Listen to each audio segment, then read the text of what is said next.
Hi అండి. ఈరోజు video వచ్చేసి దోసకాయ రోటి పచ్చడి చేసి చూపిస్తున్నాను. బయట ఫంక్షన్స్‌లో చేసే దోసకాయ పచ్చడి రుచి ఎలా ఉంటదో, అచ్చం ఇంట్లో కూడా అలానే చేసుకోవచ్చండి. ఈ విధంగా చేశారంటే లొట్టలేసుకుంటూ తింటారు. ఈ దోసకాయ పచ్చడి వేడి వేడి అన్నంలోకైనా, ఏ టిఫిన్‌లోకైనా చాలా బావుంటదండి. తప్పకుండా ట్రై చేయాల్సిన రెసిపీ. ఈ దోసకాయ పచ్చడి ఎలా చేయాలో ఒకసారి చూద్దాం రండి.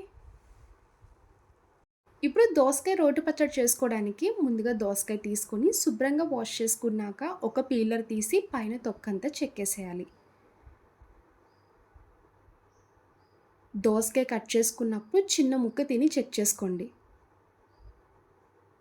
చేదుగా ఉంటే మాత్రం అస్సలు చేయకండి. కొంచెం పుల్లగా ఉంటే మాత్రం మీరు పచ్చడి చేసుకోవచ్చు. చూసారు కదా! ఇలా పైన తొక్కంతా చెక్కేసుకున్నాక చిన్న చిన్న ముక్కల కింద కట్ చేసుకోండి. లోపల గింజలు పడేయకండి. గింజలతో చేసుకుంటేనే టేస్ట్ బావుంటది. ఇప్పుడు స్టవ్ ఆన్ చేసి కడాయి పెట్టుకున్నాక 2 స్పూన్లు పల్లీలు వేసుకోండి. పల్లీలు వేసుకున్నాక స్టవ్ మీడియం ఫ్లేమ్‌లో పెట్టుకొని పచ్చివాసన పోయే వరకు డ్రై రోస్ట్ చేసుకోవాలి. చూడండి వీడియోలో చూపిస్తున్నట్టు పల్లీల్ని ఇలా ఫ్రై చేసుకుంటే సరిపోద్ది. ఇప్పుడు ఈ పల్లీలు తీసుకొని ప్లేట్‌లోకి వేసుకోండి. ఇప్పుడు అదే కడాయిలో ఆయిల్ వేసుకోండి. ఆయిల్ హీట్ అయ్యాక హాఫ్ టీ స్పూన్ జీలకర్ర వేసుకోవాలి. ఇందులో ఇప్పుడు పచ్చిమిర్చి వేసుకోండి. మీరు కారం ఎంత తింటారో చూసుకొని పచ్చిమిర్చి వేసుకోవాలి. దోసకాయ పుల్లగా ఉంటది కదండీ! పచ్చిమిర్చి కొంచెం ఎక్కువ యాడ్ చేసుకోండి. కారంగా, పుల్లగా టేస్ట్ బావుంటది. పచ్చిమిర్చి ఇలా ఫ్రై చేస్తున్నప్పుడే 2 చిన్న టమాటాలు తీసుకొని కట్ చేసుకొని వేసుకోవాలి. చిన్న గోలీ సైజ్ అంతా చింతపండు వేసుకోండి. 4 వెల్లుల్లి రెబ్బలు వేసుకొని ఒకసారి కలుపుకోవాలి. ఇప్పుడు మీ టేస్ట్‌కి తగ్గ ఉప్పు వేసుకోండి. ఉప్పు వేయడం వల్ల టమాటా కూడా తొందరగా కుక్ అయిపోద్ది. ఈ టమాటా బాగా మెత్తపడాలండి. అప్పటి వరకు కుక్ చేసుకోవాలి.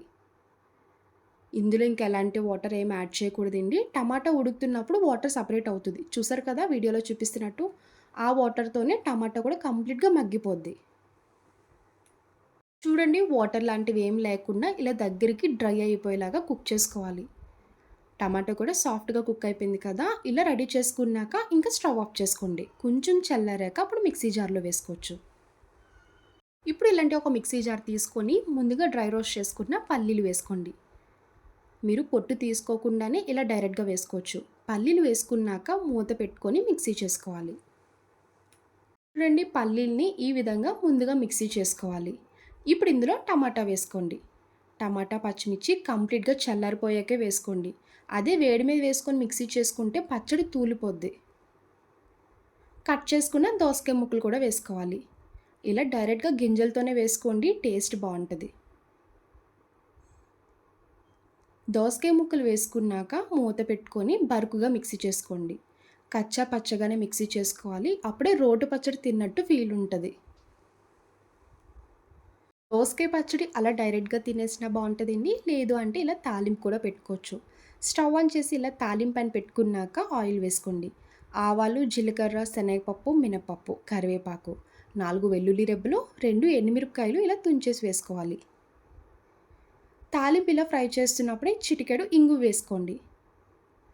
పచ్చడి రెడీ చేసుకున్నప్పుడు పసుపు వేసుకోలేదు కదండీ! ఈ టైంలో తాలింపులో వేసుకోవచ్చు. తాలింపు ఇలా ఫ్రై చేసుకున్నాక ఇంకా స్టవ్ ఆఫ్ చేసుకోవడమే. చూడండి దోసకాయ పచ్చడి ఈ విధంగా మిక్సీ చేసుకోవాలి. మరీ మెత్తగా అస్సలు చేయకండి. వీడియోలో చూపిస్తున్నాను కదా! అక్కడక్కడ దోసకాయ ముక్కలు తగులుతూ ఉండాలి. ఇప్పుడు తాలింపు వేసుకొని మొత్తం కలిసేలా కలుపుకోండి. నేనైతే రోల్ లేక మిక్సీలో చేసుకున్నానండి. ఈ దోసకాయ పచ్చడి రోట్లో దంచుకుంటే టేస్ట్ అద్దిరిపోద్ది. దోసకాయ మిక్సీలో చేసుకున్నప్పుడు చిన్న ముక్క సెపరేట్‌గా పెట్టుకొని ఈ టైంలో చిన్నగా కట్ చేసుకొని వేసుకోవాలి. ఉల్లిపాయ కూడా ఇలా ముక్కల కింద కట్ చేసుకొని వేసుకోండి. దోసకాయ పచ్చడి తిన్నప్పుడు ఉల్లిపాయ ముక్కలు, దోసకాయ ముక్కలు తగులుతూ ఉంటే రుచి చాలా బావుంటదండి. లొట్టలేసుకుంటూ తింటారు. ఈసారి దోసకాయ పచ్చడి చేసుకున్నప్పుడు ఈ స్టైల్‌లో చేసుకోండి. నిజంగా చాలా నచ్చుతది. ఇప్పుడు మొత్తం ఒకసారి కలిసేలా కలుపుకోవాలి. ఇలా వేడి వేడి అన్నంలో దోసకాయ రోటి పచ్చడి కొంచెం నెయ్యి వేసుకొని కలుపుకొని తినండి. ఎన్ని ముద్దలు తింటారో మీకే తెలీదు. బయట భోజనాల్లో పెట్టే దోసకాయ పచ్చడి రుచి ఎలా ఉంటదో, ఈ పచ్చడి కూడా సేమ్ యాజ్ ఇట్ ఈజ్ అలానే ఉంటదండి. ఒక్కసారైనా ట్రై చేయండి. చూసారు కదా దోసకాయ రోటి పచ్చడి. నా వీడియో మీకు నచ్చితే లైక్ చేసి, షేర్ చేయండి. ఫస్ట్ టైమ్ చూసేవాళ్ళు ఎవరన్నా అయితే ప్లీజ్ అండి ఛానల్ సబ్స్క్రైబ్ చేయండి. బాయ్ అండి.